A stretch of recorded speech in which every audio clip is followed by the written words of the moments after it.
Hi, Kaveri.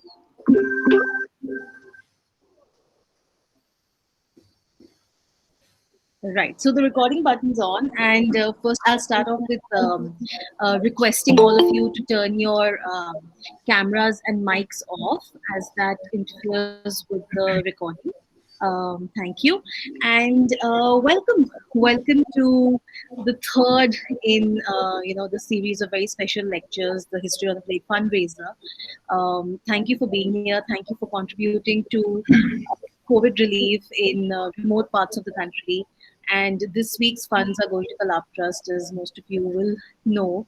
And right now, I'm sitting in a little school. You can see Jai Ma Saraswati there.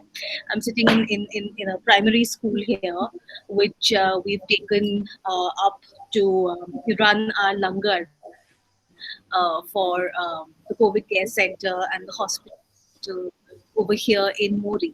So it's because of all of you that this has happened. So thank you. And of course, it's because of Kaveri that this has happened. So we will thank her. And okay, before she starts, I want to tell you that I have been a big fan of Kaveri's for a very long time. Actually, since 2014, which is when I was doing research for the first season of Lost Recipes, and Coorg was one of the places we wanted to go to and shoot. And that's when I chanced upon her blog and her book. And I was completely blown by the attention to detail in research, by the beautiful visuals, and just by the way he brought out the like it was of course history, it was traditions, but also lived experience coming in into the writings. And I have been a fan since. I keep going back to her blog every once in a while to see what's been happening. And the photographs are always so stunning. So I think we will get a little glimpse into her work and her mind, and everything that she does today. And I'm really looking forward to it. I'm not going to take up much more of our time. I'm going to hand it over to her. Kaveri, shall we begin? Over to you. Yes, thank you very much. Shubhra, I have to start by saying a very big thank you for giving me this opportunity to be a small part of the extraordinary work that you and your husband are doing. And I'm absolutely delighted to be here this morning. I hope I'm audible because I have a very soft voice which doesn't carry. So if at any stage you can't hear me, please let me know. So I'll be speaking about Coorg, which is my home, and the Korwa people, who are one of the smallest ethnic groups in the world. The current estimates put us, we don't even have proper figures, these are estimates, they put us at about 150,000 people worldwide. Now that's a really small number, but we are a very ancient people. We have been in Korgu or Coorg for about 2,000 years, possibly longer, but our early history is a complete blank. So there's a lot of guesswork that has to be done. But here we are in the 21st century, and we're trying very hard to preserve our heritage and our lifestyle, of which, of course, food is a very big part. Now, Coorg is, as many of you probably know, the anglicized version of Korgu. Korgu is the ancient name for the place, but it's been used since colonial times, so I'm going to use it interchangeably today. Now, I would like to begin with a little bit about the history, the culture, and the landscape to just put everything into context. In our traditional folk songs and poetry, we always refer to Korgu as Pommale Korgu, which basically means the golden land of Korgu. This has nothing to do with material wealth or prosperity in material terms, but basically it's a celebration of the beauty and the bounty of this land. And you find a lot of references to how It has sheltered and nurtured us through the centuries. And the people have a tremendous emotional connect with the land, which I will speak about a little bit later. Now, Coorg is located in the Western Ghats. It's a small district in Karnataka. It's part of a portion of the UNESCO designated one of the biodiversity hotspots of the world. This is a very special kind of significance because Coorg was, the hills were covered with the most dense forests, which absolutely teemed with flora and fauna.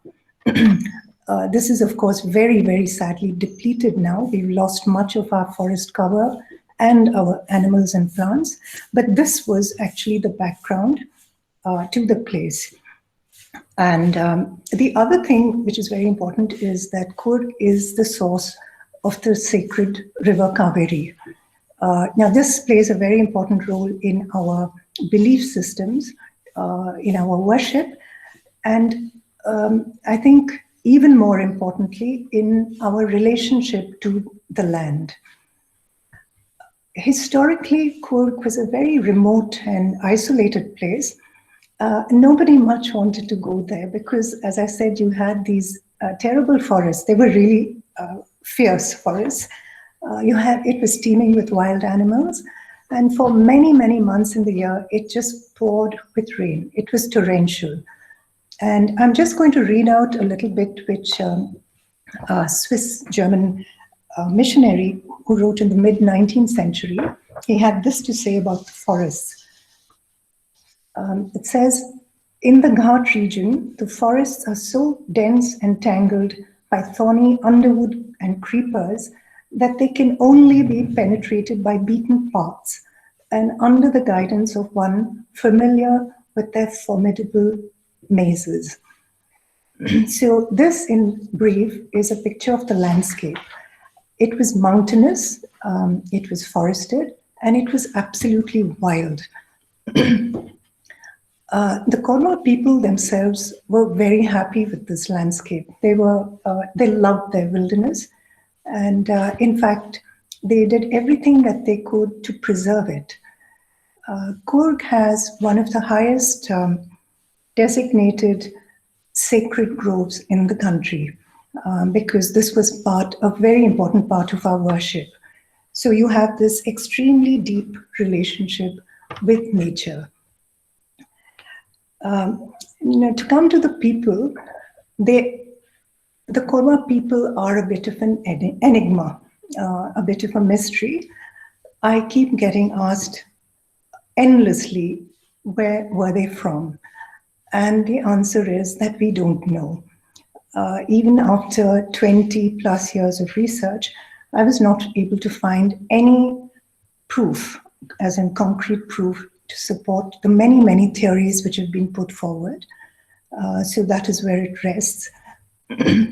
But I think what is indisputable is that as a people, in our dress, jewelry, in our customs, our social customs, our way of worship, and even in the way we eat, we are very distinctive from our immediate neighbors.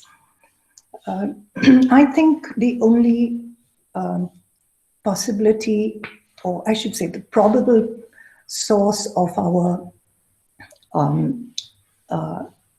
past, a little glimpse of our past you could get in a very old migration route which leads from the Eastern Mediterranean and West Asia, and it comes directly to the coast of Malabar. So it is my guess that based on the archaeological findings, that sometime over the centuries, the original Coorg people have migrated on this path, landed in Malabar and moved up into the hills of Coorg. So a little bit about the history. Coorg's history was a very violent and restless one. The place was ruled by a confederation of local chieftains, and they were constantly at war with each other.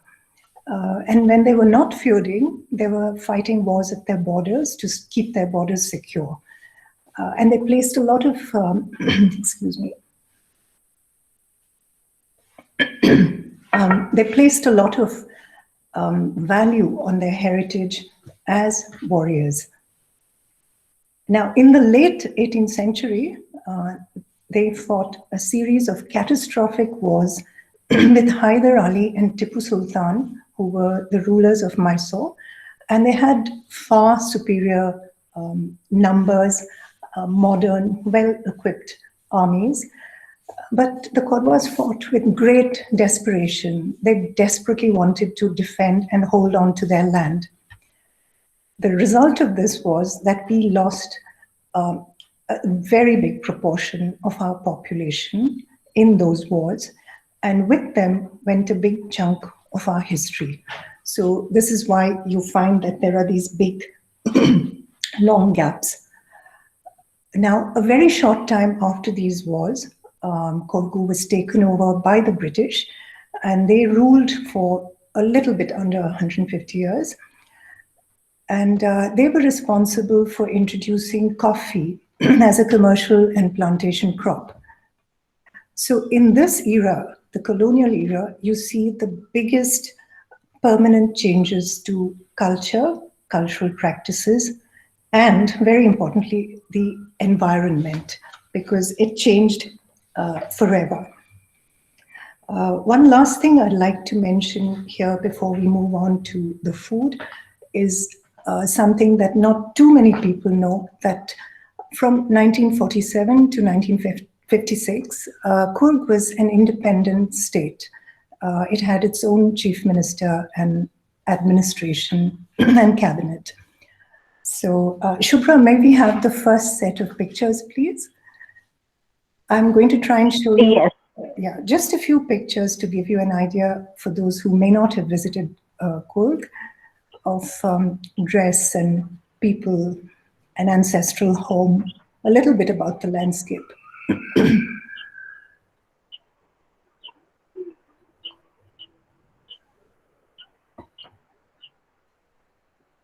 Is everyone able to see the presentation? Great.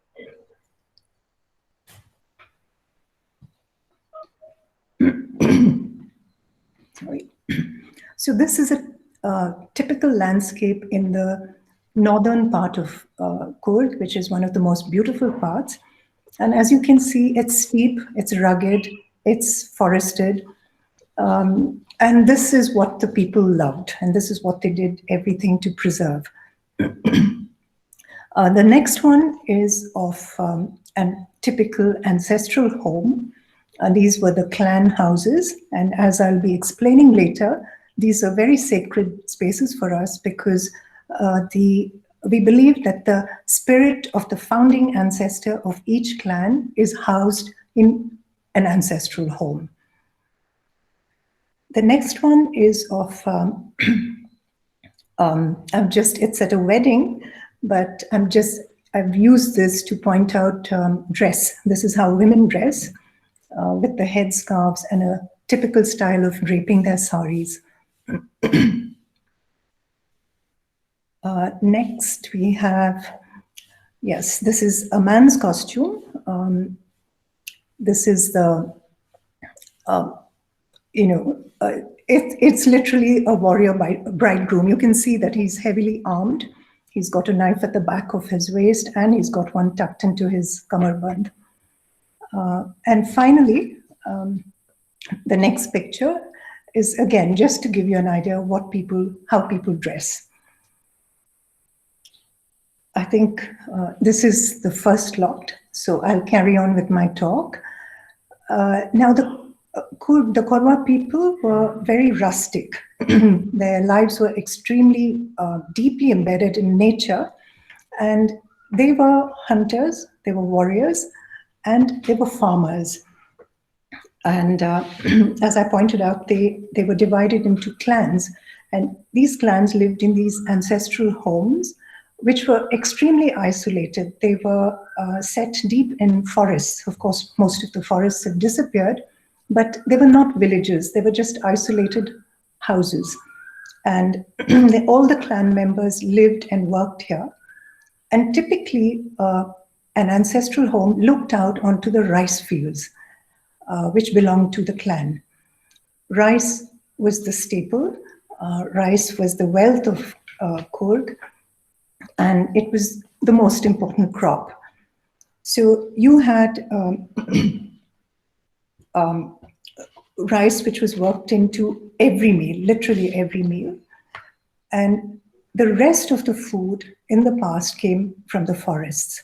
The men hunted regularly.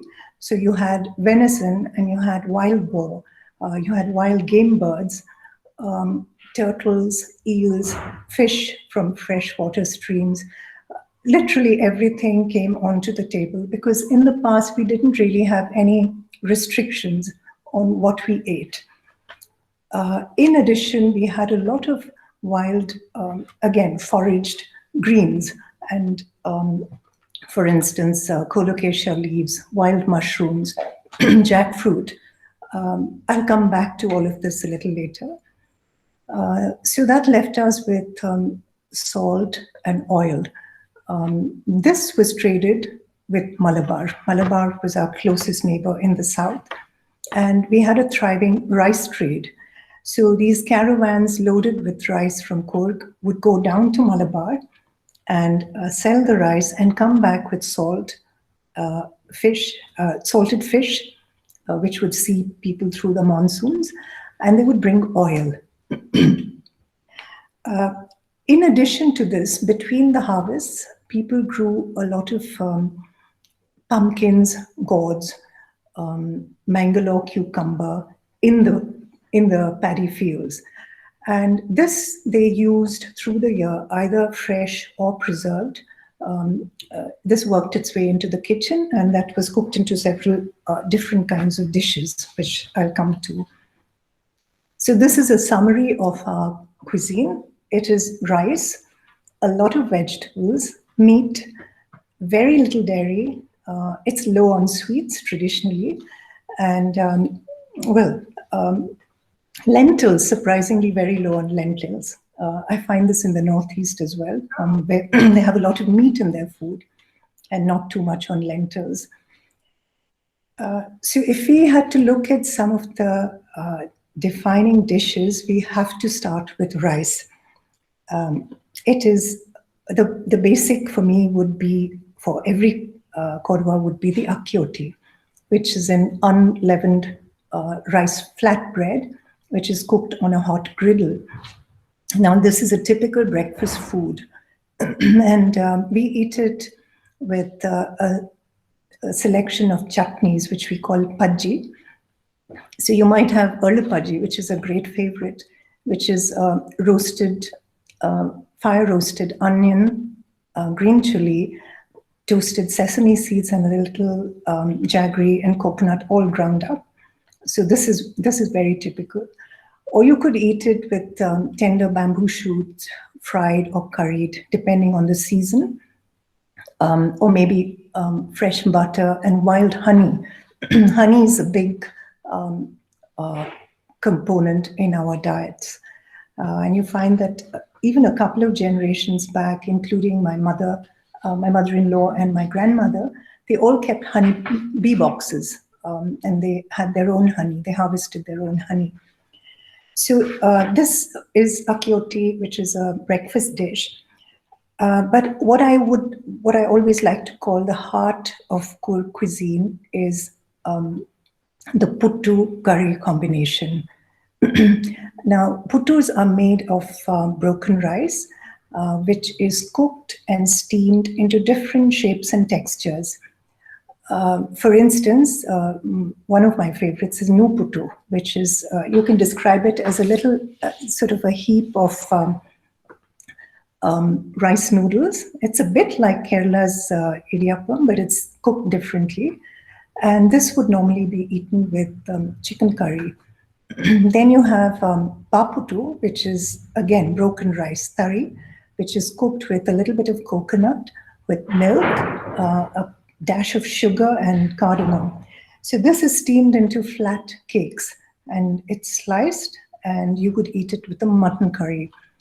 Then you have karambutu, which is again one of my favorites. It's hand-rolled, steamed rice dumplings, and this goes with the classic Coorg pork curry, pandi curry.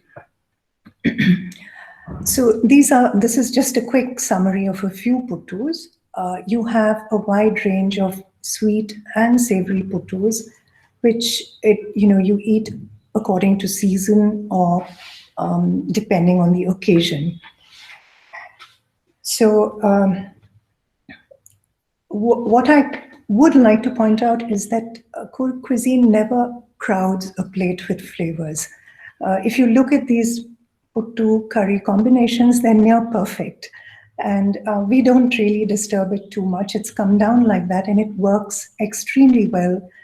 The flavors and textures are so well balanced that at any given meal, you might add 1 or 2 stir fries to it, and that's it. The rest of it you allow to remain as is.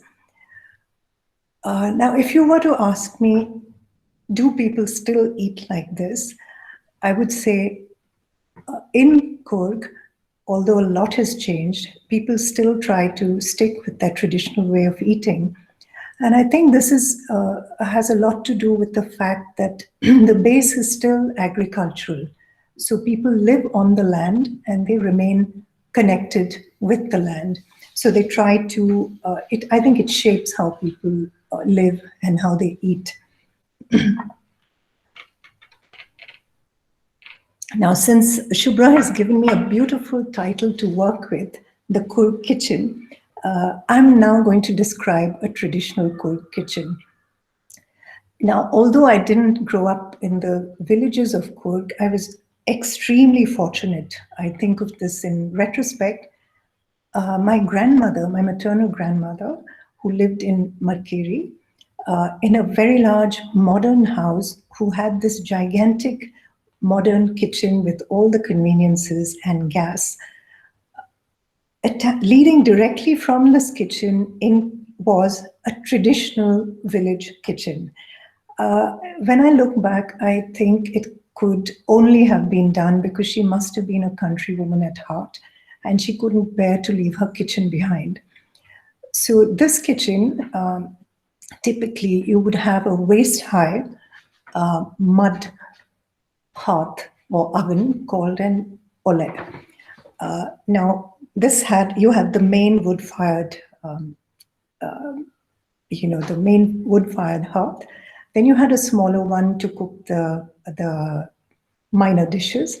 And then you had a very tiny one which was lit and live all the while. This was used for heating up. You wanted to heat up coffee quickly, or you wanted to heat up water, because everyone always wanted hot water in Coorg. It was cold.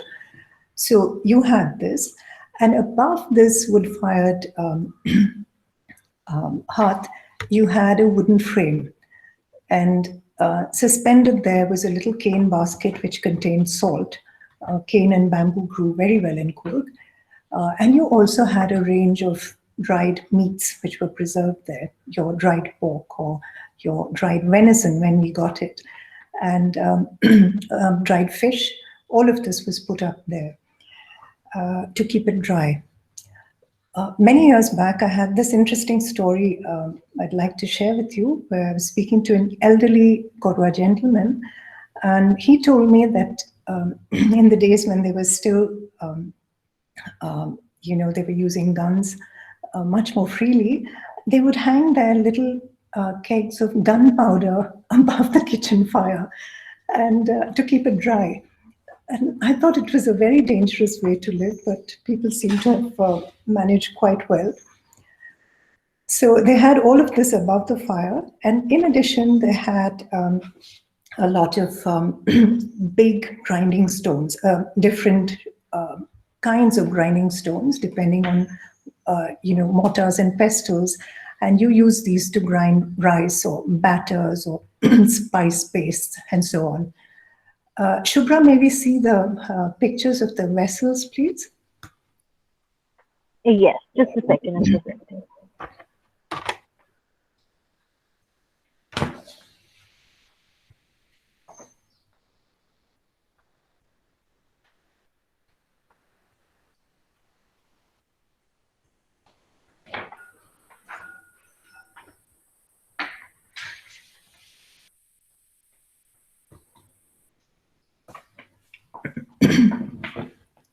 Okay, so here are some of the workhorse vessels of a Coorg kitchen.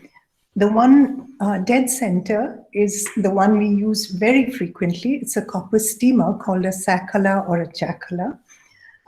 It has a perforated partition, and you put the water below it. And this is what we use to steam puttus, or maybe if you're steaming some tubers or yams or so on and so forth. This is a very important part of our kitchen.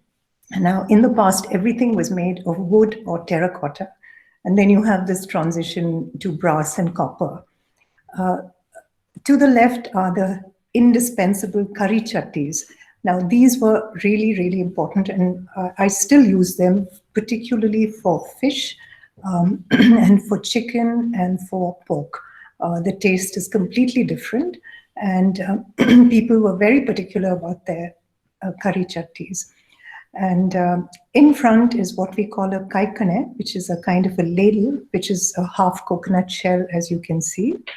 And in the back, those vessels with the tapered necks, those were used to cook palaus or ghee rice or something like that, because when you wanted to seal in flavors. May we have the next one, please? So this is a really old piece that I was lucky to get. This is what the old Nuputu, I told you about the putu, which is a bit like an idiyappam, those strands of rice noodles. It was pressed out in one of these. It required serious muscle power, and luckily we have better versions of it now. Next we have, yes. So this is how it transitioned from the wooden one to this. If this is an alloy, you actually, there's a gap in there, and you put a big plug of cooked tari, and then you press it out, and you have this lovely heap of noodles at the end of it. The next one is a similar device, slightly different shaped. And the final one is something which is, this is a rice measure. So this is just to give you a very quick idea of what kind of vessels and implements we used. Many of us still use these because I think it's just perfect for the kind of food that we cook. So these were used to steam, to fry, to braise, and stew foods. And in addition, we had regularly, we roasted foods in hot embers, and we had pit roasting because, as I mentioned, hunting was a very important part of our food traditions. So that's the pictures. Thank you, Shubhra. So when you come to the Coorg spice box, I have to begin by saying that although Kerala is much more famous than Coorg for spices, there were many spices which were native to Coorg and grew extremely well and produced very high quality. For instance, pepper, cardamom, green cardamom from Coorg is very superior quality. Wild cinnamon, turmeric and ginger. These were all native spices to Coorg. And we also have very interesting records of how we had a long-standing trade with Malabar in spices. So the traders would come up from Malabar and buy entire crops centuries ago and take it down, and then it was traded and sent off all over the world.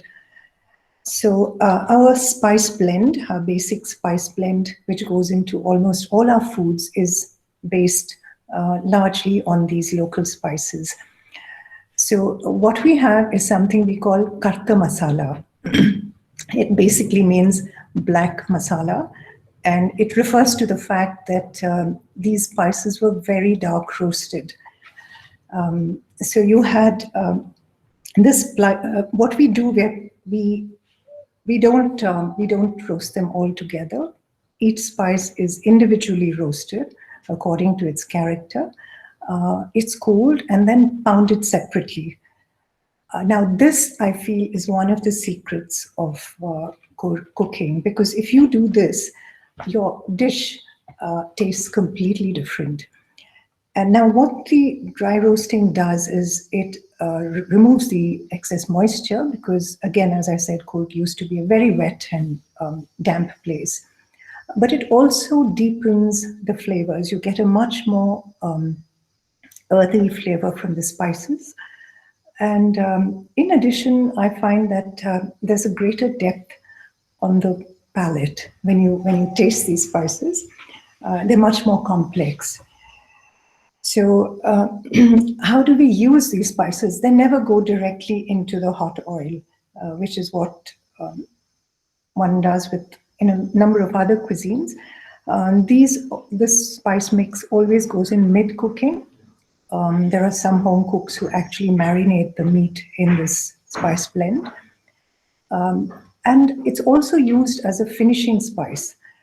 For instance, on tender bamboo shoot fry or tender bamboo shoot curry, you make the whole thing and then you would sprinkle a little pinch or a spoonful of this karta masala over.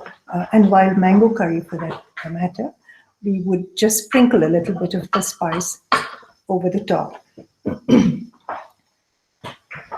So the single most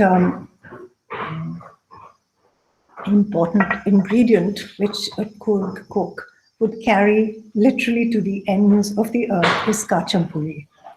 I'm sure many of you must have heard or are familiar with this very tart, dark, slightly sticky vinegar, which is an indispensable component in our cooking.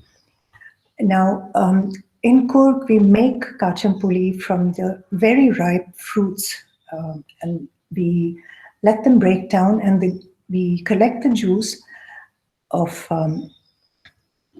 a fruit which we call panapuli, which is closely related to kokum and fish tamarind, but this is indigenous to Coorg. And it takes about 17 to 18 hours of non-stop steady boiling to get that vinegar. So it's not easy to make the really good kachapuri. And this is what gives a very distinctive tart, sour flavor to many of our dishes.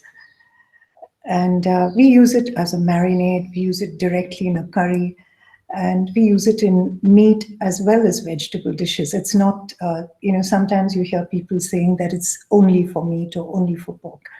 That's not correct. We use it in fried brinjal, or we put a dash of it into pumpkin curry. It just depends. So kachapuri is extremely important. It's also a thickener, because in many recipes you find that we add a little spoonful at the end when the curry is nearly done, and you can see a visible thickening that takes place. So the other thing that I'd like to point out here is that the main flavor of Coorg cooking is it's tangy, it's sour. Citrus goes into our food in one form or the other, whether it's kachampuli or other forms. And citrus fruits, as I mentioned, because of the biodiversity, we have extremely good citrus fruits in Coorg. They thrive. And of course, the most popular one is the bitter orange. It's called kaipuli. And many of our meat dishes in particular get a real lift with a big squeeze of kaipuri when you squeeze it over chicken or fish or meat. So let me think of what are the other very, very popular flavoring is parangi molu. Parangi as in Firangi pepper. It's a literal translation. These are the local bird's eye chilies. And this should give you a very clear idea of the origins of this. It is an import, but now it's an indispensable part of our cuisine. And it's very popular in pickling and for spicing up pork dishes and so on. And people actually carry little little seedlings, and they plant parangyamolu wherever they go because they feel it has a different flavor, and I believe it too because I have a little parangyamolu from Coorg in my backyard. So, so what else can I tell you about? Yes, pickles are very important. Pickles and preserving, because as I said, we used to have a very long monsoon. So we had a lot of smoked and dried meats, and you had a lot of salty umami flavors. And then you had these wonderful pickles like wild hog plum, wild mango, and pork and fish, of course. And there are some tiny minnow-like fish which we get in the flooded paddy fields. That's a very popular pickle as well. Then, of course, you have tender bamboo shoot, again from the forest, which makes a delicious pickle, and fresh limes, native limes with green peppercorns. Now, these are some of the the best loved pickles which we have on the table at any given point in time. Sweets, as I mentioned, we were traditionally low on sweets. And whatever we had, other than akki paisa, which is a rice paisa, a sweetened rice paisa, here, we tended to make sweets out of fruit, whatever was locally available. For instance, we have, this is my favorite, so I'm talking about it, male murku, which is a kind of a banana fritter, which is spiked with sesame seeds, and you have mashed ripe bananas, a little bit of rice powder, and you fry it into these little fritters. You can add a little jaggery as a sweetener. Very, very delicious. And then you have kole puttu, which is made from jackfruit pulp, broken rice, again a little bit of jaggery, maybe coconut, and it's steamed into these packages, banana leaf wrapped packages. So sweets were low traditionally. Now, of course, things are different. If I were to choose one way to express everything that is the cuisine of Coorg, I would choose the monsoon foods. And I think a lot of people would agree with me because this is literally the defining season of Coorg. And everything that we value, everything that we relate to comes to us in this season. The monsoon is also when the major work of the transplanting of the rice fields took place. So it was a very hard season. There was a lot of outdoor hard work. And it was cold, it was wet. And nature kind of just rained down produce during this season. So this is when we get our tender bamboo shoots, which we make into a curry or a stir fry or into pickles, or we preserve it for the rest of the year. Then we have stir fries of fiddlehead ferns, mud crabs. Mud crabs come in this season, and we make a wonderful curry, which is eaten with akiotes, very, very popular. We also make a kind of a broth with it, which is meant to be very nutritious for this season. Then you have colocasia, and these are all considered warming foods, heaty foods. I think most cuisines have this concept in India. And for us, our monsoon foods are naturally heating and warming. Colocasia, and then we have the hitchhiker elephant ear. Now, this one is an amazing, ingredient because this is steamed into a puttu. And it's very, like all colocaceas, it gives you a severe itching in the throat if you don't neutralize those crystals with a lot of lime. But it's very interesting to see that modern research, and there are lots of papers out there, you can find them, they confirm that they have a lot of immunity boosting and anti allergic and tremendous properties.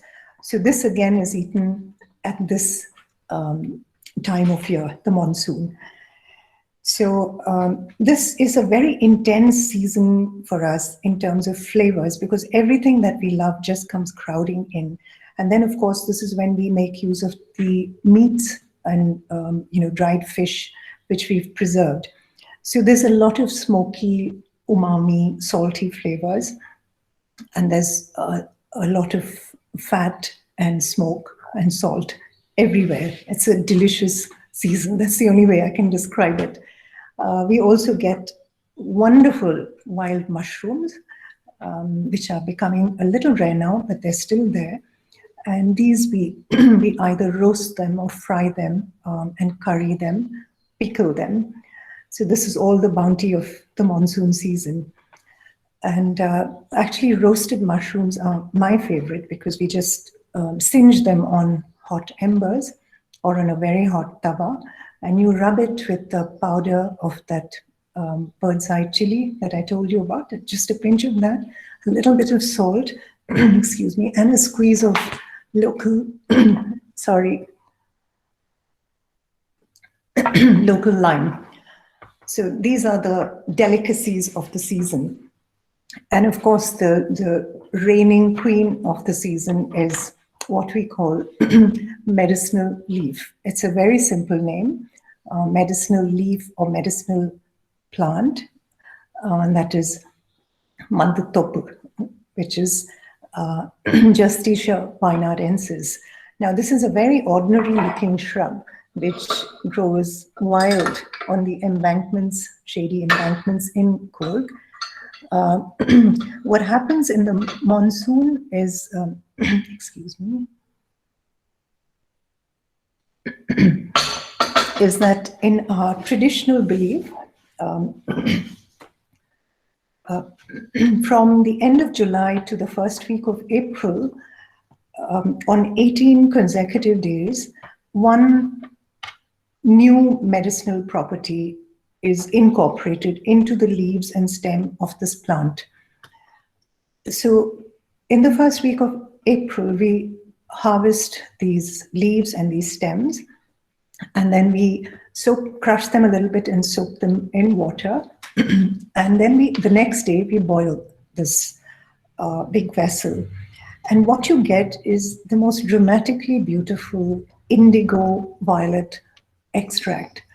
And this is what we use to make puttus or a sweet paisa, or sometimes a savory rice. And our traditional belief is that once you have eaten portions of this medicinal puttu or paisa, you're fortified for the rest of the season and definitely for the rest of the year. And here again, it's interesting to read that there are dozens of scientific papers and research which has been done on this plant, and they have proven the anti-inflammatory, the anti-allergic and antioxidant properties of Madhutopur. So I think there was a lot of native wisdom which has come down. And this is a very special season for us, and you find that Korwas have a very, very deep emotional connect and feeling about this season. And they will try their best to get a little portion of the season's delicacies and send it out to family and to clan members who don't live in Coorg.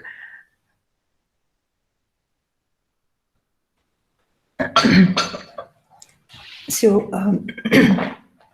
I don't know, with all this emphasis on meat and pork and fish, if I've sounded like the vegetarians were neglected. Now, until quite recently in our history, we really did not have vegetarians in Coorg. Of course, everyone's making different life choices now. And but our traditional food was not short of vegetables. We had Mangalore cucumber, we had jackfruit, we had pumpkins, ash gourd, beans, lots of varieties of beans, both fresh and dried, and lots of foraged wild leafy greens, Malabar spinach, a local version, and many other such greens. So they were, we had lots of tasty vegetarian dishes which never really get the attention that they deserve because everybody thinks about pork and that becomes synonymous with Coorg cuisine. Now, Shubhra asked me about fasts, and I really had to smile because in Coorg we do not fast. It really was not part of our tradition. I mean, there may be personal reasons why people fast these days, but it was quite amusing when we have certain restrictions at the time we hold our village festivals. Now, all these festivals are dedicated to mainly forest deities. And even the sort of Leon of religion, which came later, cannot move away from this base, which was the forest deities. As I said, we have the highest concentration of sacred groves in this very tiny place. So we have these continuous and very, very dramatic and lovely village festivals. And at that time, you find that the people who are directly involved in some way in the festival, they don't eat meat, which, if you dig into the history, you'll find that it had less to do with a religious sort of ban than the fact that it coincided with the breeding season in the forests. So they didn't hunt, so they didn't eat meat, and they didn't eat cooked rice. So in Coorg, the word for fasting is actually the equivalent of not eating cooked rice. So I had these very amusing occasions when I was researching my book, and as to spend a lot of time in the villages and sometimes staying over at someone's home, waiting for the festival to begin. And very mournfully, they would tell me, there's no rice, we have to eat dosas. So that was the extent of the fasting that took place. I think it stems from a very practical reason, because you see the kind of lives we led in the past. It was very hardy, very outdoor, and very tough. So I don't think there was any real space for fasting. But when we come to feasts, we're much better at that. We're very generous hosts. Coorgs are extremely generous with their hospitality and their food and their alcohol. And at our two main festivals, the first one is Puttari, which is the rice harvest. This comes in December at the end of the year. And the other one is a very ancient hunting festival called Kailpod. This comes in the first week of September. At both these, you have big community feasts. Basically, what that means is that those clans which are interdependent and live in one particular area, they come together to cook and eat together. Basically, it's a way of consolidating ties and expressing your solidarity with each other.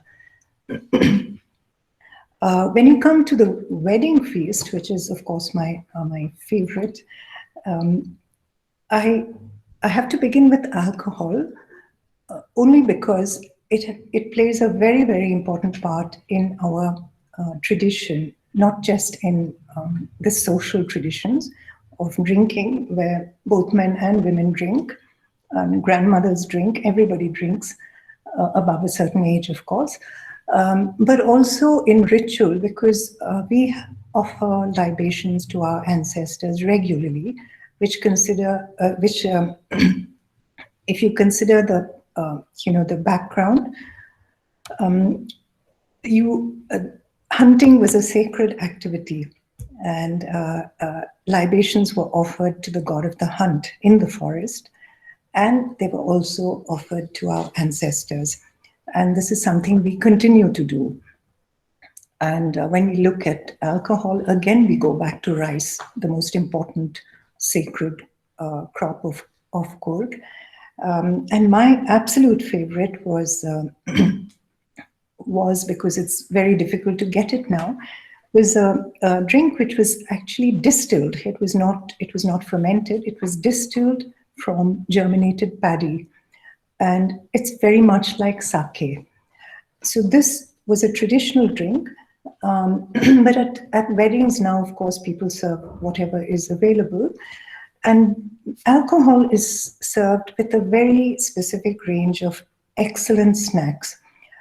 For instance, you'd have pepper fried liver, which would have a little bit of kachampuli in it and lots of pepper. You could have spicy meatballs, or of course, this all-time favorite is the fried pork, the spiced fried pork, which use the bird's eye chilies I was talking about earlier. Now, wedding feasts have changed dramatically, as I'm sure in much of the country you have this, the blight of catering, so you have multi-cuisine. But a traditional meal would always, a wedding lunch would always have a Coorg palau, which is a very delicious sort of, dense green palau. And with it, you would have what we call a moru bhaji, which is, you could have either sliced onions in curd, or you could have, if you were lucky enough to have miniature wild mangoes in curd. And with this, you would have an array of pickles and accompaniments. And this used to be followed by a simple, either you had a combination of, again, as I said, puttu curry, or you would have just plain white rice, a vegetable curry, and stir-fried vegetables. And you ended it all with akki paisa, rice paisa. Of course, this is now becoming increasingly rare. You have to make an enormous effort to get a traditional wedding feast, because there are all sorts of modern attractions, I should say, of different cuisines. So I could go on, but I'm going to stop now. I would really welcome questions. I just hope this has given you an idea of what we eat, how we eat, and why we eat the way that we do. I think, like almost every cuisine in Coorg, it's a confluence of geography, history, and I think the personal kind of choices that we made because of a particular way of life. And what we recognize as Coorg cuisine today is, I think it's been created by a people who had a very strong identity of their own, and they stamped it on this cuisine. They made food choices, they manipulated flavors, and they attached meaning to certain foods, as I mentioned, the monsoons. So here we are, the very rustic, outdoor living people who managed to produce this, I think, a very delicious, beautiful, balanced cuisine. So that's it. I would welcome questions if there are any. Thank you so much. That was wonderful. You've transported us from wherever we are to the Coorg Kitchen, literally. And I think all of our mouths are watering now at those descriptions. Mine most certainly. And I'm going to make sure that there's nothing vegetarian in my lunch today. Okay. So we have a lot of good vegetarian food, I promise you. So. Yes. In fact, when I was in Coorg and you mentioned the bitter orange, the kaipudi, there was a kaipudi pudgy that I had, Yes, which was yes, delicious. yes. So, and there is, I think the first question is on the bitter orange. Ragini is asking, what is the flavor of the bitter orange most comparable to if one were to try and replicate it elsewhere? Uh, your standard marmalade orange, what you call a Seville orange, because the one you get in Coorg is extremely bitter, but it's also citrus, so it kind of lifts itself up, and we make, as you said, that kaipuri pudgy, which you ate, which is made by charring it on hot embers. Then you peel it, and then you have all these spices and jaggery that goes into it. So, if you were trying to replicate the flavors, I would say look for marmalade oranges. That's the closest. Right. And I was also told, I'm not sure if this is correct information, but at one time the oranges made up for quite a bit of the economy in Coorg. I mean, it used to be a cash crop at one point of time, and then that has slowly tapered off. Is it? Um, Actually, Shubhra, that's a very important point that you've made. The Coorg Mandarin Orange actually has a GI tag. And I have not talked about coffee at all because I didn't have the time. I wanted to do the traditional kitchen. But in the past, you had a big interplanting of coffee with the Coorg Mandarin Orange. And then I think it must have been about 20 or maybe 25 years ago, there was a big kind of a blight, a disease hit these oranges, and it was completely wiped out. And since then, people have been struggling to bring it back. But until then, it was an extremely important part of the economy. And I, in fact, remember my grandfather's estate, these sackloads of mandarin oranges would come in and they would be stored. And then we would be eating them all the while. And the typical way was, of course, to dip them into little salt and chili powder and pop them into your mouth. But the oranges were contracted out very profitably, the crops. So this disappeared.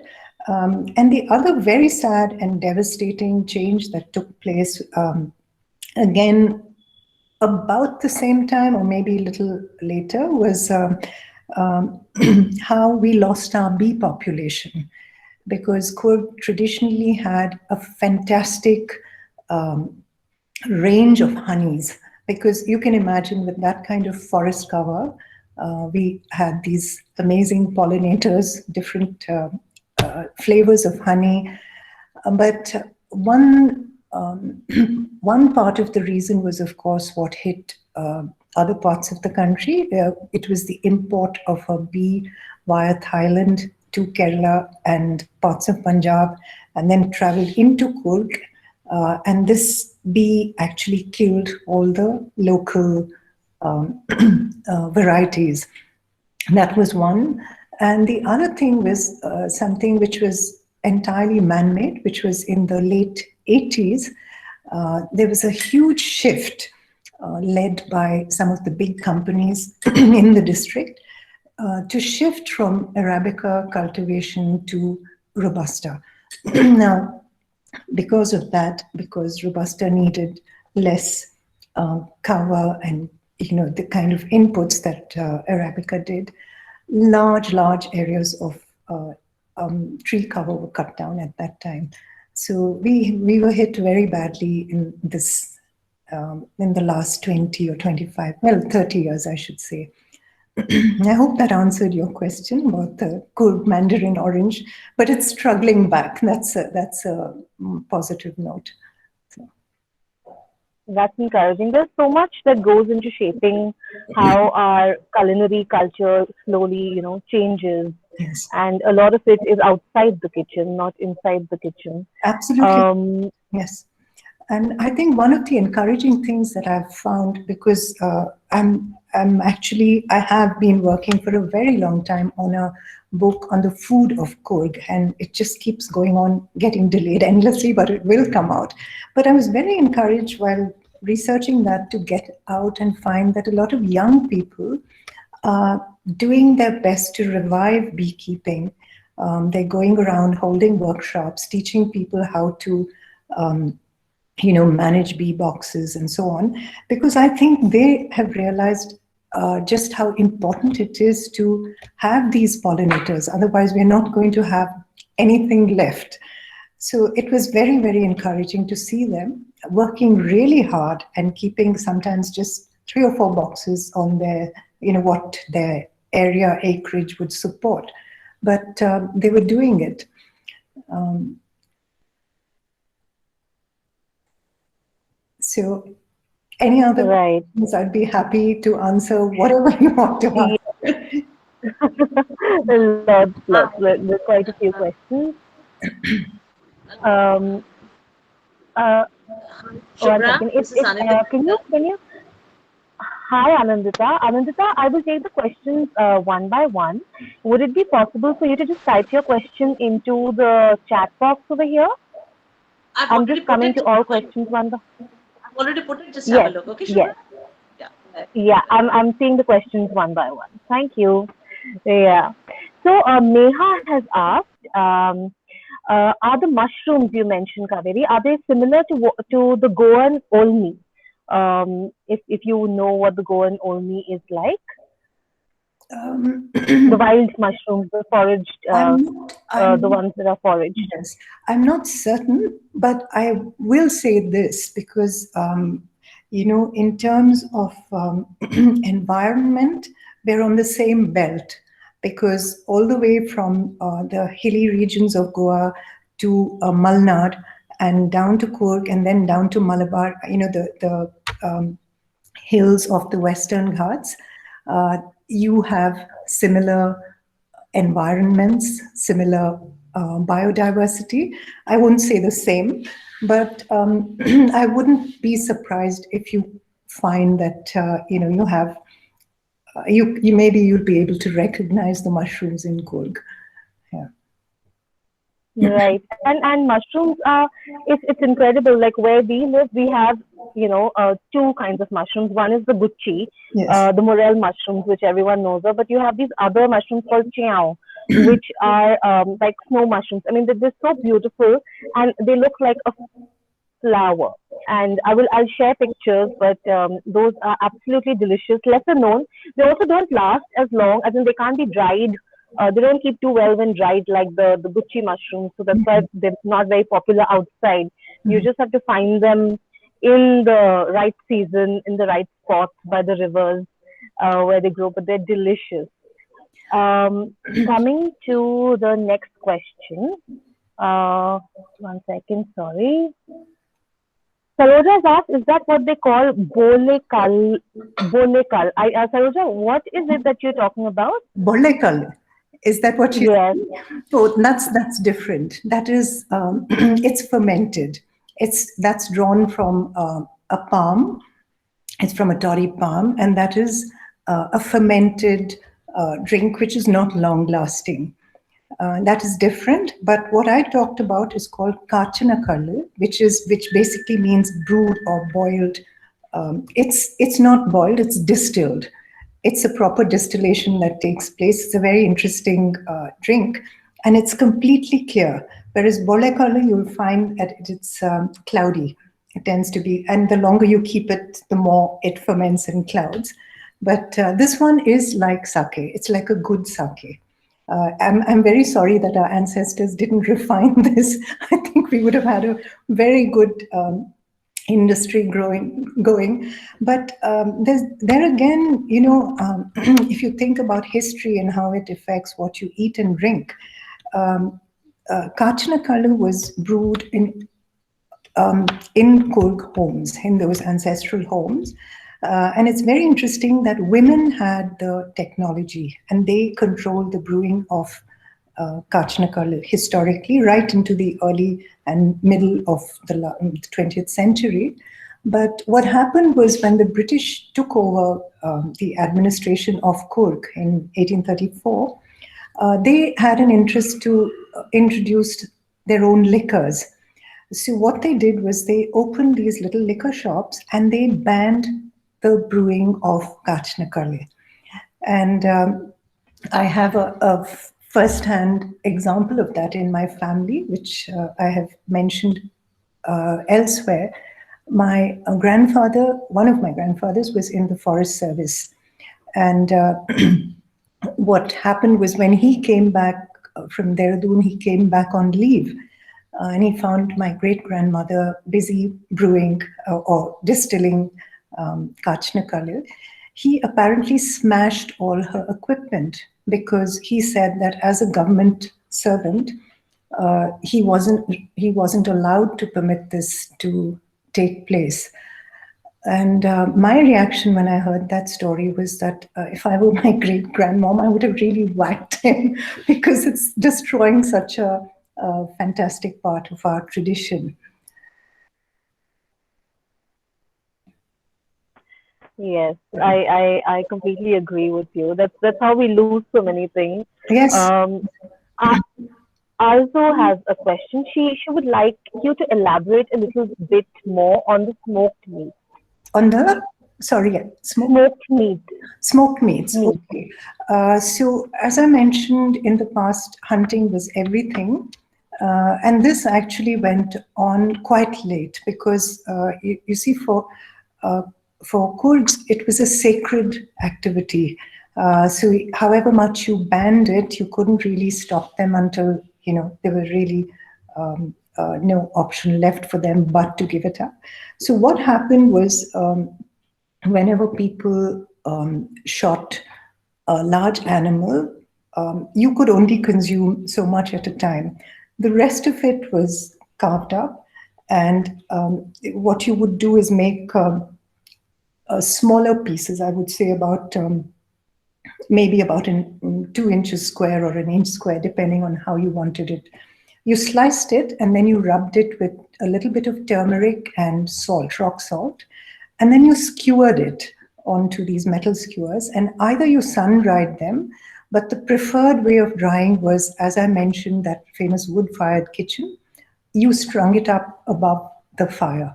So not only did it dry out, it got that lovely smoky, very deep flavor. So this was stored, and when you needed to use it, what you do, and this is something, I'm not much of a meat eater. I'm quite an exception as a Kurd, but I love this dried meat. What you do is you take it and you soak it in hot water, and you allow it to rehydrate as much as possible, and then you cook it, and then you pound it. You can even blitz it in a mixer, blender, and then you season it. You can season it with green chilies and onions, and it's very delicious. And of course, you add a little bit of kachampuli to it. This was one way of using it, and you could make a curry out of it as well. So it was basically a way of preserving and making meat last, and also to see you through the monsoons. Because, as I mentioned in the past, the monsoons were so fierce, everything was flooded, you couldn't hunt. So, meat became a precious commodity at that time. Beautiful. And it's so interesting to find a similarity in patterns across different parts of the country. I've seen meats being smoked in exactly the same way you mentioned in Sikkim. Yeah. And even over here, like over the chula, while the cooking is going on, over days the meats will smoke slowly. And here we preserve them for the winters because the winters are very harsh. Yes. And, 6 months of the year, you can't really get out or do much. So it's beautiful to see the similarities. Ragini has a bunch of questions. I'll take them one by one. The first is, what language is the language closest what language is the language closest to? Has English been integrated into the spoken language, like English, for example? Okay, the language now, it's very interesting because at the moment I'm doing some work which I'll come back to at another time. But for the longest time, the language we speak, which is called Korwa Takku, was considered a dialect. And why this misconception took place is because in the in the mid 17th century, uh, a line of Hindu kings from North Karnataka came into Coorg, and they took over control from that confederation of chieftains, local chieftains that I was talking about, and they established a court. The Lingayat rulers of Coorg established a court in Madkeri. And Kannada became the language of court and official communication. So invariably, people who were involved in the administration and so on, they spoke and learned Kannada. But linguists have proved that Koratak is a very ancient and independent Dravidian language. We don't have a script. The language has been passed down orally from generation to generation. And there are some very interesting developments that took place. But no, English was not incorporated into it. There's no English, or I don't know what you would call the equivalent. Uh, but but we have picked up a lot of words from Malayalam, from Tulu, and also from Kannada because of trade. When you look at Coorg and look at the map, there's Malabar in the south, Mysore in the east, Hassan in the north, and Mangalore and Dakshina Kannada in the west.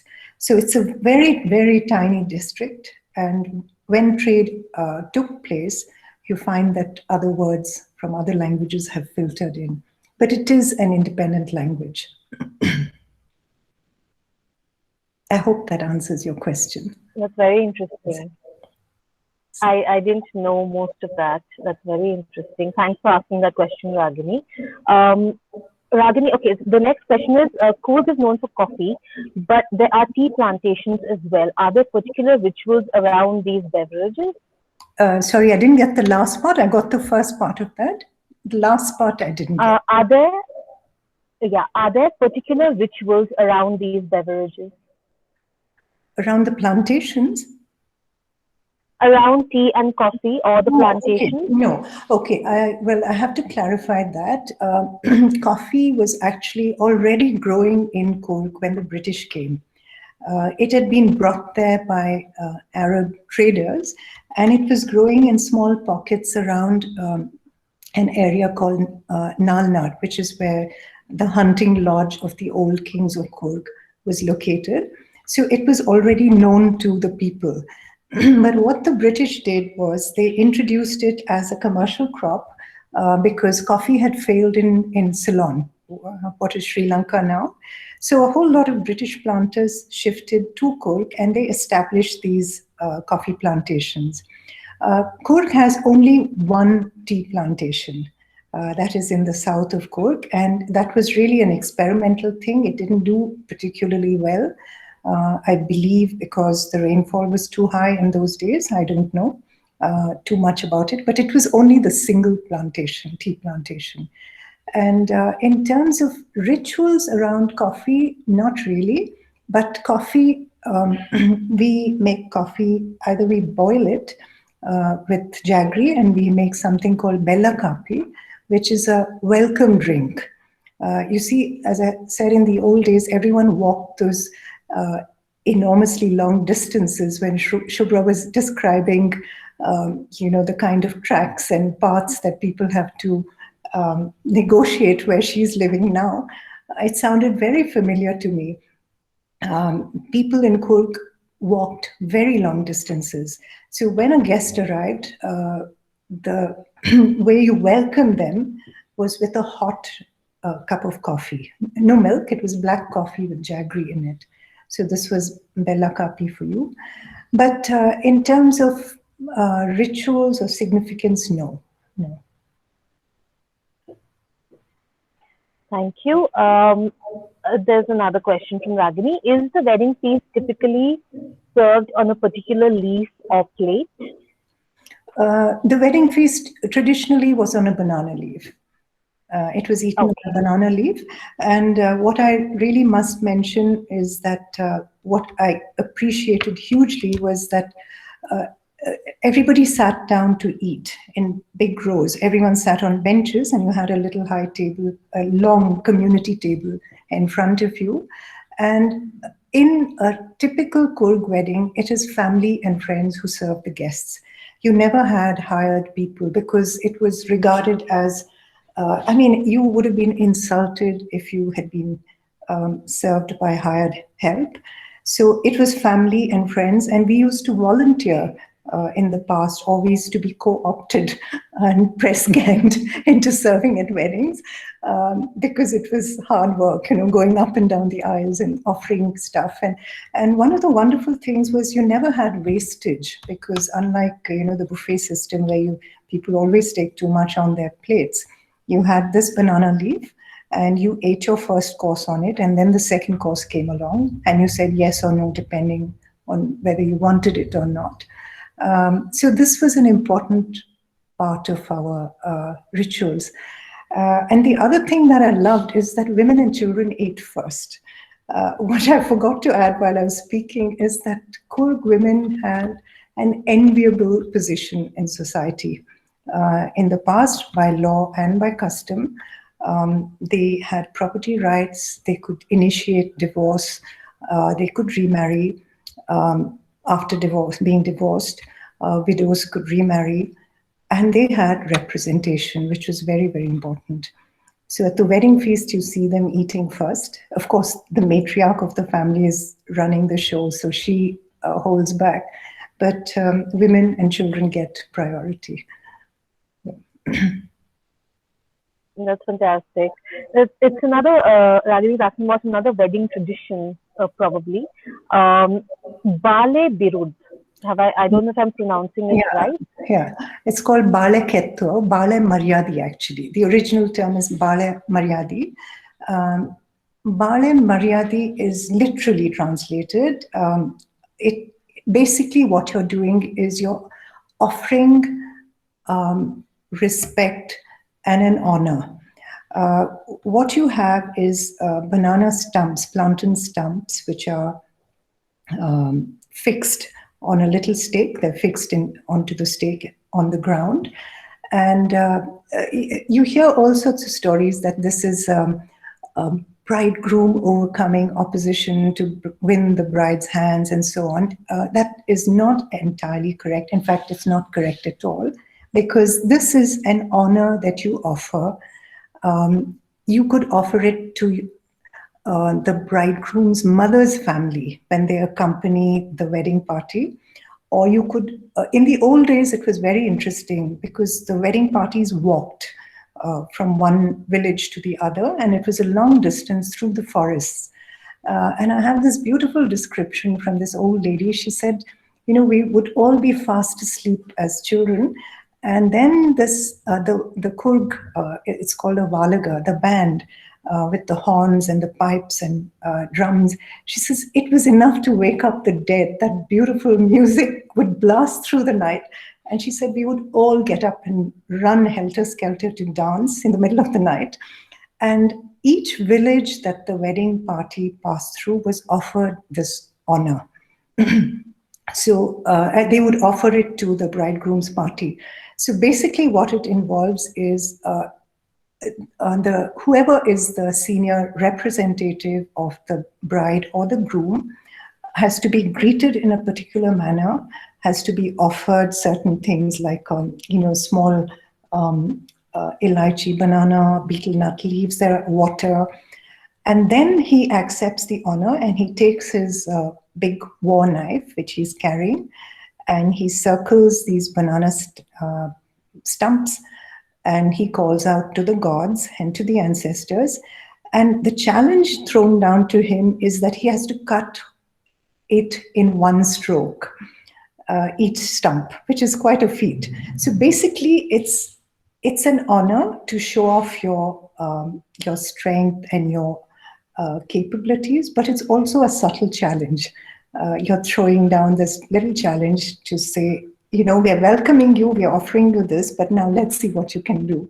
And mostly they get through in one slice. But sometimes, if that knife gets stuck, you cannot believe the kind of howling and booing you'll hear from the crowd. It's a tough job to be in. But it's called Bale Maryadi. The word itself will give you an idea. You're offering this honor.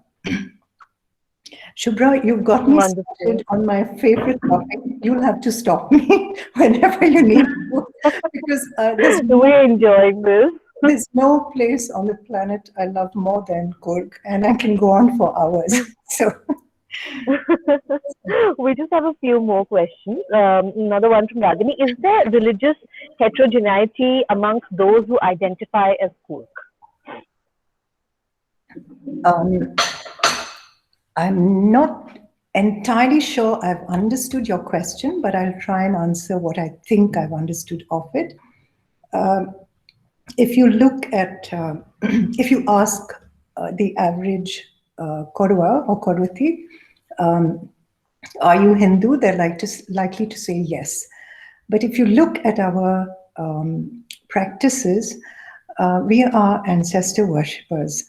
The most sacred place for us is our ancestral home, and the most sacred space within that is an empty room which just has a little mud lamp which is lit there, which is the spirit of the founding ancestor of our clan, individual clans. For instance, my ancestral home is different from my husband's ancestral home. My children and his ancestral home is one, mine is different. So essentially, there's this ancestor worship. Your ancestors come before anything else.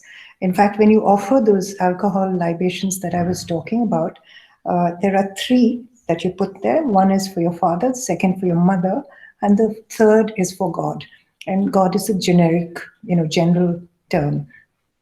The second thing, of course, is this nature worship.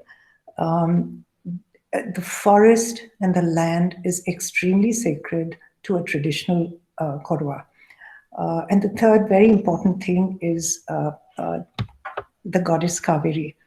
In fact, the term is that we consider ourselves to be Kaveri's children, the children of the river Kaveri.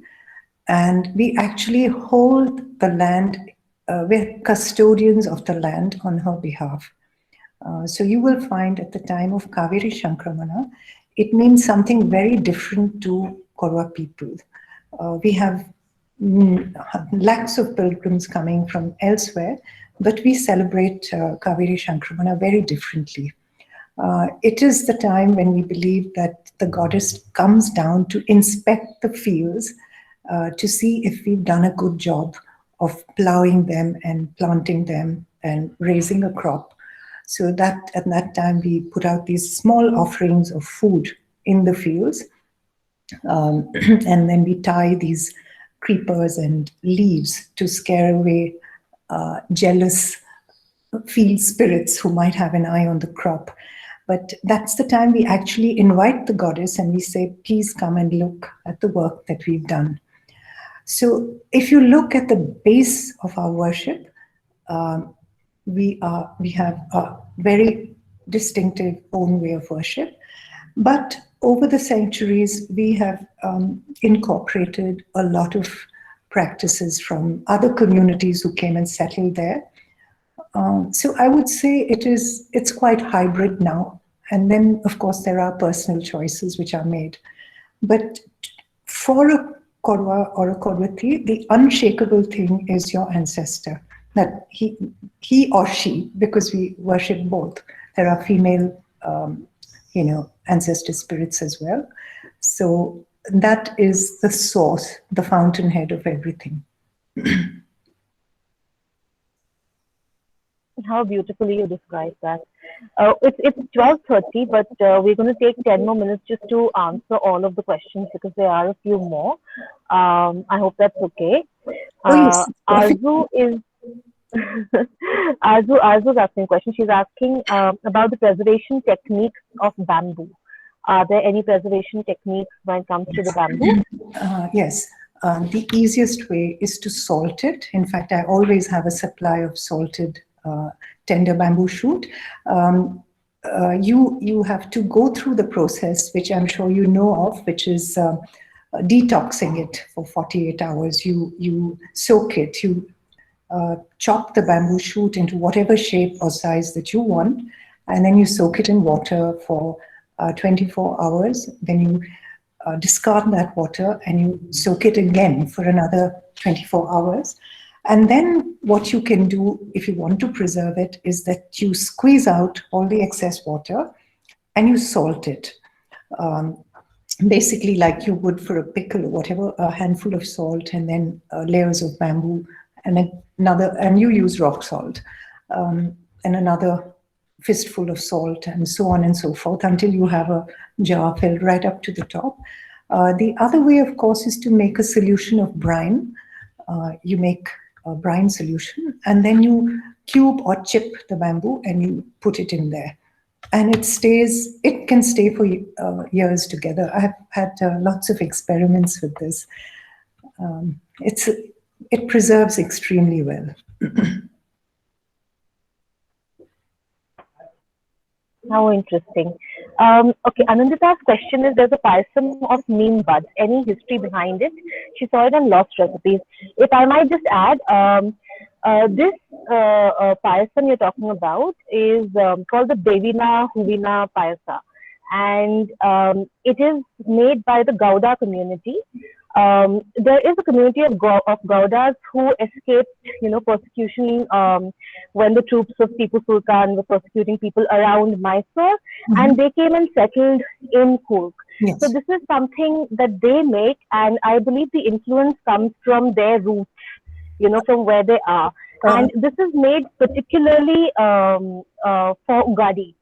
And they make a sabudana payasam and they add jaggery and neem flowers into it.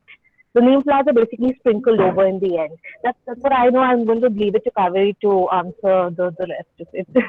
Okay. Okay. We don't make a sabudana paisa. Korwas don't make a sabudana paisa. I tell you what we do make. We make akki paisa, which is rice paisa. We make tari paisa, which is made from broken rice.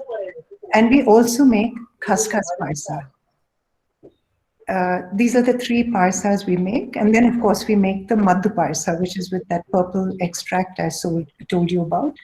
And sabudana paisa is not one of our dishes, but I do know that the Gauda community in Coorg, we've had historically very close ties with them. I mean, it's like, I think there was a long time back, there used to be this saying, which was like, we have this little hand, the smaller knife. It's like that knife and the sheath, that's the kind of interaction and community that had been built up. And a lot of our foodways are very similar and this is the interesting thing about the multiple communities who live in Coorg. It's very interesting how similar they have made their foodways. I mean, you have the Coorg Mapla community who eat near identical, your akyotis, your bamboo shoot, baimla curry, whatever. They just don't eat pork. That's it. And similarly with other communities, they'll eat say 75 or 80% same, and then they just leave out what is not relevant to them. So the Gaudas are very, one of the things that I have loved most about Coorg, which I have witnessed, is that the community activities, like when you have your dances and your feasts, every single community is represented. And it's wonderful to see that interaction, and I just hope it lasts. So I hope that answered the question. I'm not sure about that, but I hope so too. So when we cooked with the Gowda family, they used sabudana, but what I assumed at that time was that the sabudana must have been a much later addition because it wouldn't have been there, 30, 40, 50 years ago. It must have been traditionally made with rice, the payasa. But the addition of the neem flowers is very interesting, and it comes from similar traditions in parts of Karnataka and also Tamil Nadu. When at Ugadi, they make a pachadi out of neem flowers, which is bitter and sweet, and it has all the flavors. And the idea behind it, I believe, is that there is bitterness and sweetness in life, yes, and we must be able to deal with all of these correct. Yes, different. Yeah. that's absolutely correct. I just want to say a word about Ugadi and festivals.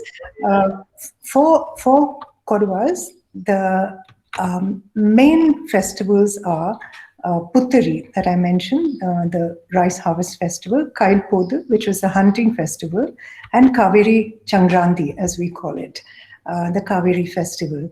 Now, festivals like Ugadi and Bishu and other festivals, which now you find people incorporated as just like, I grew up in the north and I grew up celebrating Diwali and lots of other Holi, which our neighbors were celebrating.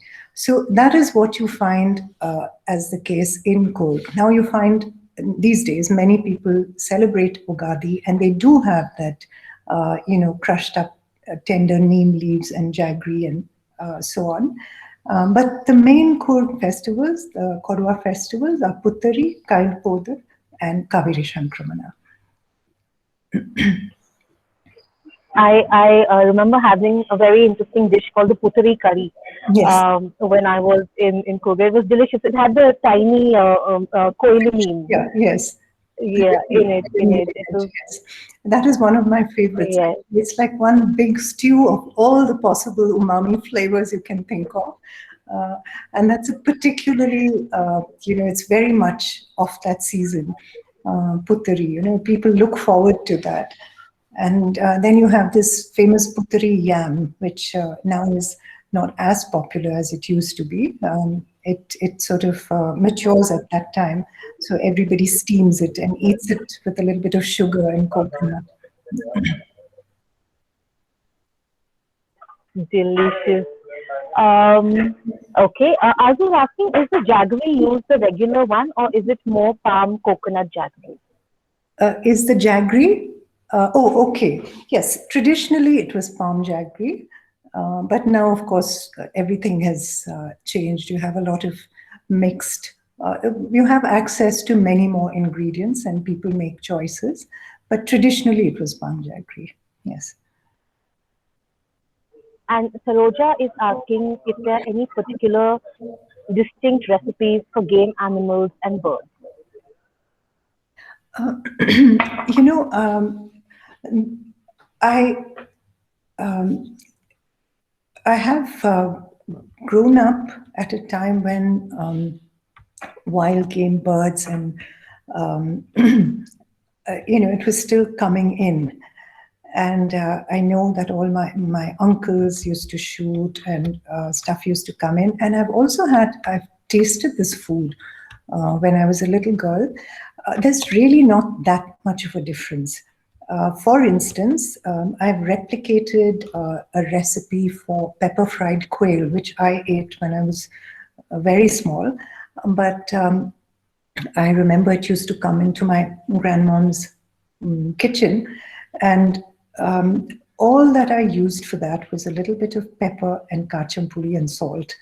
And not recently, I mean, over the years, I have to say, I have got to know, become very close to the mother of one of my husband's friends, whose husband was a very, very good shot way back. She's a very old lady now. And she's given me some amazing recipes, and she's described how wild game and meat was and birds were treated and how they were cooked.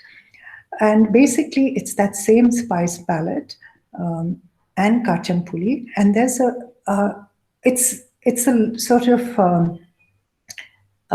minimalist handling of the meat. All the attention goes to the meat. And I remember a pickle that I had, which was of venison meatballs pickled. Now we make meatballs now of mutton mince, and it's very similar to what the way they treated venison way back. And similarly, the pork curry we have to remember was originally wild boar. The same pandi curry that we are eating today was wild boar. The pandi chops that we are eating today, the really nice, the green chops, it was originally made with wild boar. Pork pickle was wild boar, but you use the same recipe. So I think the one distinction would be in the game birds. They were handled much more lightly than how we handle chicken, so that you got the flavor of the bird rather than the spices, masalas. Most interesting that meatball pickle, venison meatball pickle sounds delicious. Sensational. Just totally sensational. Yeah. But, Wow. you know, Sonali, sorry, sorry, you're saying. yeah, let me take that question and I'll come back to this. No, no, it's okay. Please Yeah. continue. No, I Please. just wanted to say a word about hunting. It's actually a very sad thing what happened, because you see, you probably, Shubhra, you've traveled and made so many, sort of films. You probably would have found it in tribal areas where you have a forest dependent people. If you cut off their source of food, it has a disastrous effect on them as, physically. And for Coorgs, the dependency on the forest was enormous. As I pointed out, they were used to living. And it was very sad because later, when the environment changed, they were called poachers. And actually, they were just hunting for the pot. It was not a sport. They were not hunting like the British did for sport. And in one of the historical documentations, I remember reading, I think it was one of the commissioners who pointed out that in certain districts, he found that, you see, the one thing about the Korwa people is that they were always very well built and sturdy and healthy. And he pointed out that in this area, he finds them becoming stunted and small made because they're not getting the proteins that they were used to traditionally. So the whole thing about hunting, of course, now we cannot even afford to hunt because there's nothing left in the forest. But in tribal areas, in heavily forest-dependent communities, this is a big, it's an issue. I'm not sure how to tackle it, but I'm just pointing out the reality of it. Sorry, did I interrupt somebody's question? No, no, not at all. It's a very pertinent point that you brought up, and it's prevalent across the country, including where we are, where a change in the diet is changing, how people are developing, Yes. if one can say that. Yes. Sonali, I'll come to Sonali's question. First of all, she wants to thank you, and she loves your blog. Thank She's you. made the kumme curry using button and oyster mushrooms, Oh, which I'm is a so glad. huge favorite at home. I'm so glad. She would like, she wants to know the name, the scientific name, if you can, of the medicinal plant. Yes. She's very intrigued by it. Yeah, it's called Justitia wynardensis. Justitia wynardensis. And the wynard is with a double A. And if you Google it, you'll get lots of information. There are very interesting papers and studies that have been done on it.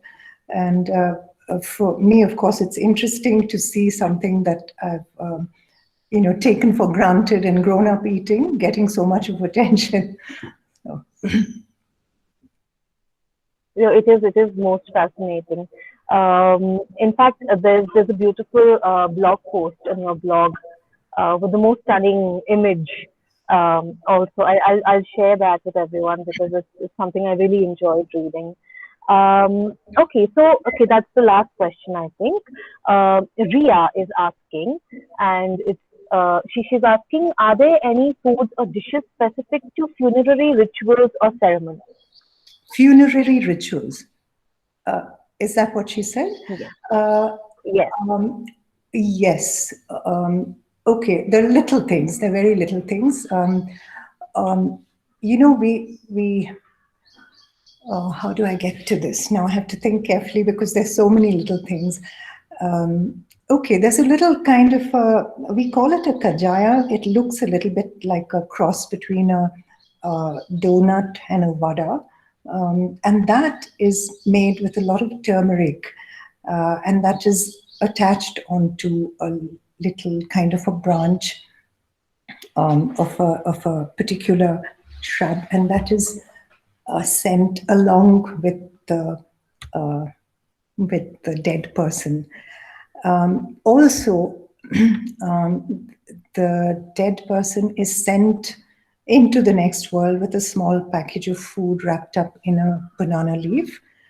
And on the way to the burial grounds, there are certain places, specific places, where we leave small packages of food for the journey. I hope that's what you were asking about, or was it something else? I'd be happy to clarify if I've answered something different. I'm just going to I ask directly, Shubhra, if you don't mind. So this was very interesting what you just described, Kaveri. Yes. Uh, uh, I had no clue anything like this happened. So that was like a bonus information. So all communities have funerary rituals, right? And ceremonies. So, like in the Parsis, to signify the end of the mourning period, there is a pot of dhansak made, and that is served to everybody. And the logic behind the dhansak is it's a very rich and nutritious meal. And since you've been grieving and you haven't really been paying attention to what you're eating and your nutrition and all, this sort of strengthens you and sends you back to normal life. Life, yes. So, what food is associated in that morning period?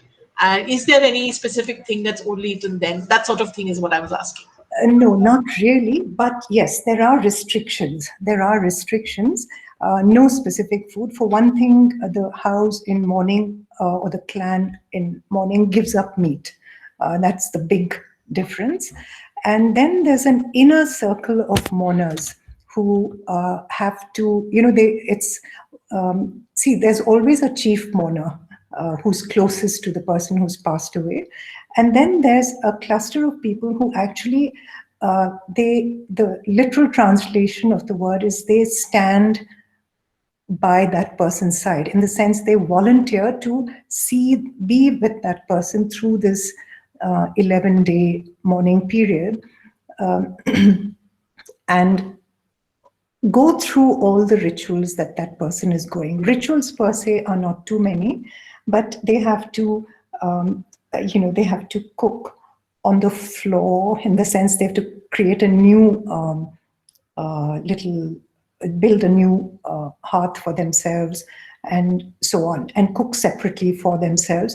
As I explained to you, the traditional hearth was waist high. This is different. You're creating a separate hearth to do this kind of cooking. And this inner circle, they have certain food restrictions which they follow for those days. And at the end of the mourning period, this hearth is destroyed, and you have a feast. You host a feast as you mentioned, like the dhansak, you're marking your way back into the world, and you host a feast for all the mourners in the house, and for all the close clans people, everyone who's directly related and connected with the family, and also the supporting clans, so on and so forth. So that marks the end of, and that tends to be a grand feast.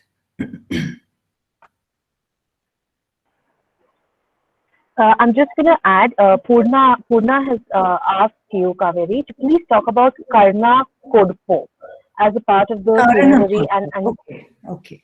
Karanam Korpa. Okay. Now, Karana is the ancestor, the founding ancestor, and it can also be uh, it's a generic term for ancestor. So Karanam Korpa it's actually a very important part. As I said, when I think it was Ragini who asked about the beliefs and practices. Now, this is another place where you see that the original beliefs and practices still hold out, no matter what the influence is coming in from different directions. Karanam Korpa involves going to actually offer your respects and reconnecting with your clan. And this is a time when you go and you offer food, certain kinds of food. It invariably involves meat of whatever description that you have chosen and alcohol. And the most significant part of this is the re-establishing of your connection with the founding ancestor and other ancestors of the clan. And it's a very important period for women in Coorg because they all go back to their ancestral homes.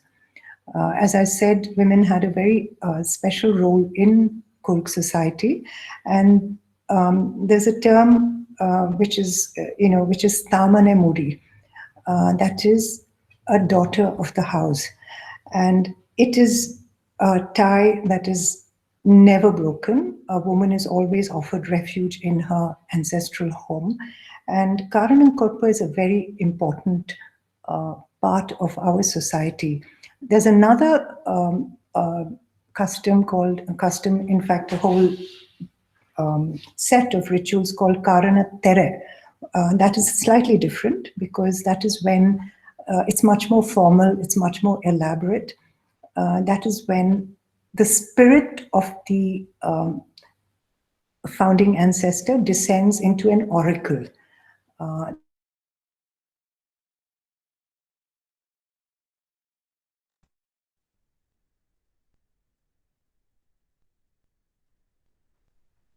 oops, I think we have Kaveri. Are you still there, or is it just my connection?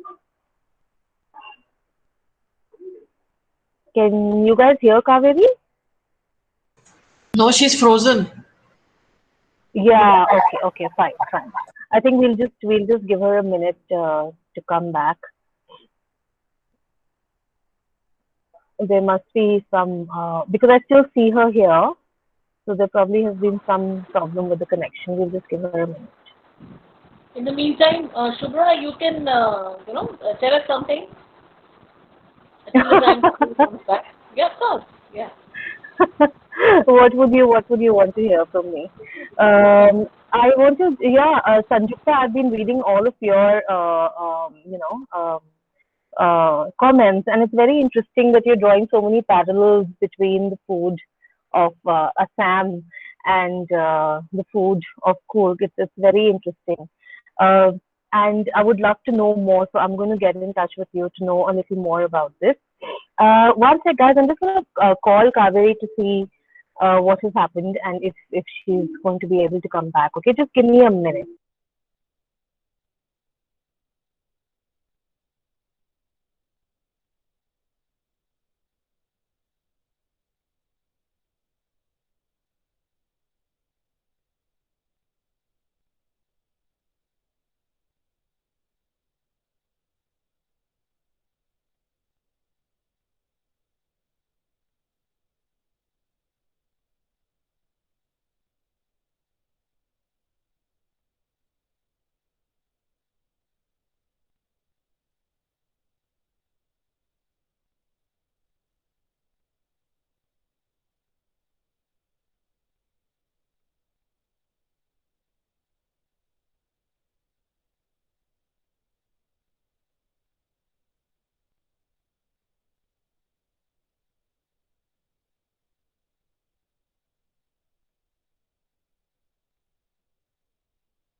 all of you. Yes, We see okay. you.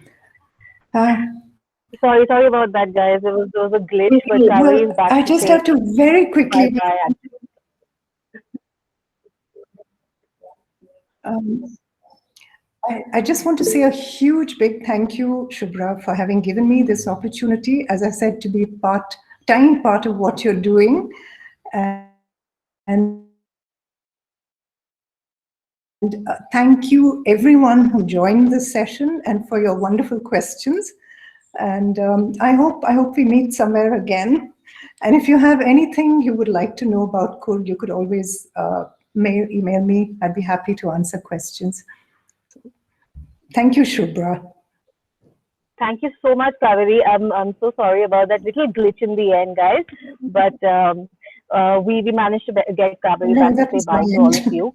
And if there are any questions that you still have, you can send them to me, and I'll try to send them to her and get replies on those. If, there's anything that has been missed out. But thank you for being such an amazing bunch of listeners and question askers. It's really been a very enlightening session. And thank you, Kaveri. I'm so grateful to all of you. Thank you, Shubhra. Thank you. Bye. Thanks Um, so much. See bye you. bye. Bye. Bye. Bye. I'm going to end the call now and I'll be sending the recording out to everyone. Bye bye.